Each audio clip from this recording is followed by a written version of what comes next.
पुस्तक संजीवनी विद्या का विस्तार, लेखक श्री राम शर्मा आचार्य, क्रांति धर्मी युग साहित्य, केडी 16, पृष्ठ 7। 1 लाख अध्यापकों द्वारा विद्या विस्तार का श्री गणेश। मित्रों, युग साहित्य के विक्रय को महत्व न देते हुए सोचा गया है कि उसे हर शिक्षित को पढ़ाने और हर अशिक्षित को सुनाने की एक ऐसी योजना बनाई जाए जो अन्यत्र कदाचित ही कहीं और क्रियान्वित होती देखी जाती है। युग शिल्पियों में से प्रत्येक को कहा गया है कि वे न्यूनतम 20 पैसा नित्य का अंशदान और 2 घंटे का समयदान प्रस्तुत ज्ञान यज्ञ के लिए नियमित रूप से दें। इस पैसे से हर महीने नया छपने वाला साहित्य खरीदते रहें, उसे स्वयं तो पढ़े ही, परिवार वालों को तो पढ़ाएं या सुनाएं ही। झोलक पुस्तकालय योजना के अंतर्गत अपने परिचय क्षेत्र में शिक्षकों से संपर्क साधें और युग साहित्य बिना मूल्य घर बैठे पहुंचाने, पढ़ लेने पर वापस लेने एवं अगली पुस्तकें पढ़ने के लिए देने का क्रम चलाएं। यह सिलसिला सदा सर्वदा चलता रह सकता है।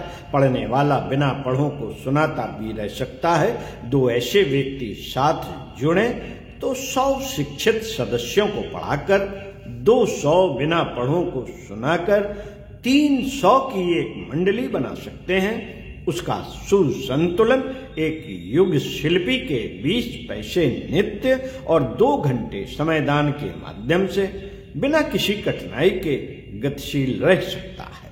यह सारा साहित्य संचालक की घरेलू लाइब्रेरी से लेकर स्वजन संबंधी, परिचित, पड़ोसी बिना किसी प्रकार का खर्च किए दीर्घ काल तक पढ़ते और पढ़ाते रह सकते हैं।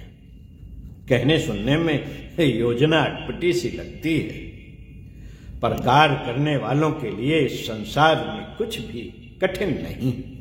शांत कुंज के साथ जुड़े हुए लोगों में से अधिकांश इस प्रक्रिया को धर्म कर्तव्य, एक उच्च स्तरीय परमार्थ समझकर श्रद्धापूर्वक अपनाए रहते हैं। इस आधार पर युग साहित्य के पाठकों की संख्या करोड़ों तक पहुंच चुकी है, भले ही उसे खरीदने वालों की संख्या सीमित ही रही हो। अखंड ज्योति अपने मिशन की प्रमुख हिंदी मासिक पत्रिका है। वह अन्य भाषाओं के अनुवादों समेत प्रायः 5 लाख की संख्या में छपती है। इनके पाठकों को निर्देश है कि हर अंक प्रायः 5 के द्वारा पढ़ाया सुनाया ही जाए। इस प्रकार 5 लाख पत्रिका प्रायः 25 लाख पाठकों द्वारा पढ़ी या सुनी जाती है। मिशन के सूत्र संचालक इसी को अपनी संरचनात्मक संपत्ति मानते हैं और पूरा पक्का विश्वास जताते हैं कि इतनी भुजाओं के बलबूते समय की मांग का एक बड़ा भाग निश्चित रूप से पूरा किया जा सकेगा।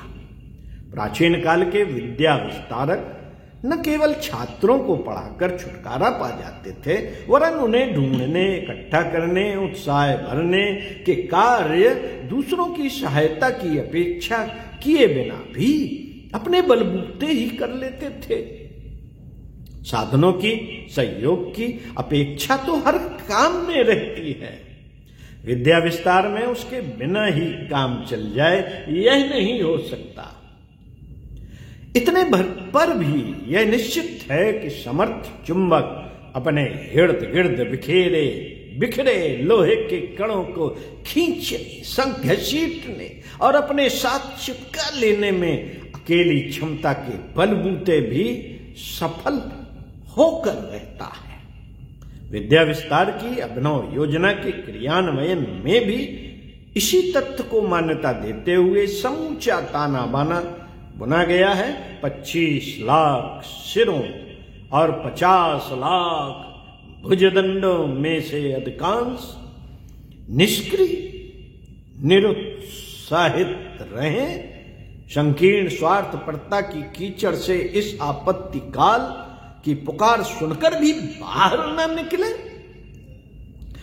तो भी विश्वास किया गया है कि न्यूनतम 1 लाख परिजनों को तो युग चेतना का आलोक वितरण करने के कार्य में जुटाया ही जा सकेगा।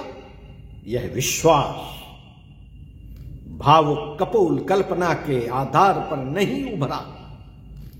अब तक प्रायः 80 वर्ष जी लेने और निरंतर सेवा संगठन में निरत रहने पर भी जो अनुभव एकत्रित किए गए हैं, उनकी साक्षी एवं छत्र छाया में यह पूरी गुंजाइश है कि युग शिल्पियों का पूरा समय न निकल सके तो भी 2-4 घंटे आसानी से निकाले और आपत्तिकालीन आवश्यकता में लगाए जा सकते हैं। समयदान, अंशदान, यह 2 अनुबंध ऐसे हैं जिन्हें प्रज्ञा परिजनों के लिए अपने अपने क्षेत्र में नियोजित किए रहना एक प्रकार से अनिवार्य कर दिया गया है। भावना शून्य निष्ठुरों की संकीर्णता ही इतनी बोझिल रहती है कि उसके रहते व्यस्तता, अभाव, ग्रस्तता का बना बनाया गड़ा गड़ाया बहाना सदा सर्वदा एक रस बना रहता है। उन पर दूसरों का हड़पने भर की हविष छाई रहती है। दूसरों का हड़पने भर की हविष छाई रहती है। अपना देना तो मानो वज्रपात की तरह असह्य हो। ऐसे लोग अपने परिवार में भी हो सकते हैं, पर यह विश्वास किया गया है कि 25 लाख में से 1 लाख ऐसे अवश्य निकल आएंगे। ऐसे अवश्य निकल आएंगे जो इस आपत्ति काल में 20 पैसे और 4 घंटे नित्य का समय लोक मंगल के लिए लगाते रह सके। यह समय और पैसा अपने ही संपर्क क्षेत्र में विद्या विस्तार में खर्च किया जाना है कि नहीं, अन्न को देने की आवश्यकता नहीं है। अपने हाथों अपना समय और पैसा खर्च करने में इस बात की आशंका नहीं रहती कि कहीं कोई ठग तो नहीं रहा है। सेवा साधना का यह क्रम अपनाकर आरंभ से ही 1 लाख अध्यापक प्रति 100 के हिसाब से 1 करोड़ छात्रों से संपर्क साधने और उन्हें नवयुग के अनुरूप प्रेरणा देने में समर्थ हो सकेंगे। यदि आशा से अधिक परिणाम निकलने आरंभ हो जाए तो 5 लाख परिजन 5 करोड़ को भी झकझोरने, हिलाने, घसीटने और उठाकर खड़ा कर देने में समर्थ हो सकते हैं। यही बात यदि संपर्क क्षेत्र के वर्तमान 25 लाख परिजनों तक लागू होने लगे तो समझना चाहिए कि 25 करोड़ की विद्या दान करने का सिलसिला चल पड़ा। अपने घर परिवार की परत के भीतर क्या हो सकता है, यह अनुमान लगाते हुए यह सब सोचा जा रहा है, पर इतना ही छोटा अनुबंध बना रहे यह संभव नहीं। जब चोर उचक्के, नशेबाज, गुंडे, उच्छृंखल व्यभिचारी अपने संपर्क में कितनों को ही नए सिरे से प्रभावित करते और साथ ही सहयोगी बनाते देखे गए, तो कोई कारण नहीं कि उच्च उद्देश्यों पर सच्चे मन से निष्ठा रखने वाले, चिंतन को क्रिया के साथ जोड़ने वाले यदि उमंगों में लहराने लगे तो अपने जैसे अनेकों को खींच घसीट न सके,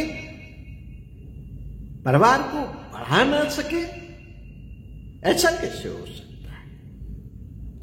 प्रज्ञा परिजनों को 1 से 5, 5 से 25, 25 से 125 बनने के लिए प्रयत्नशील होने के लिए पूरी तरह उकसाया गया है।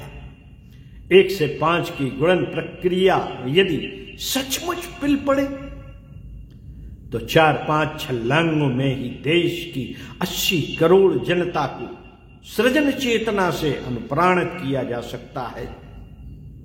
सृजन चेतना से अनुप्राणित किया जा सकता है, चूंकि अपना आंदोलन सार्वजननी, सार्वभौम सभी जातियों और सभी मान्यताओं वालों के लिए समान रूप से खुला है तो किसी संकुचित क्षेत्र तक सीमित रहने की आशंका तो रहती ही नहीं।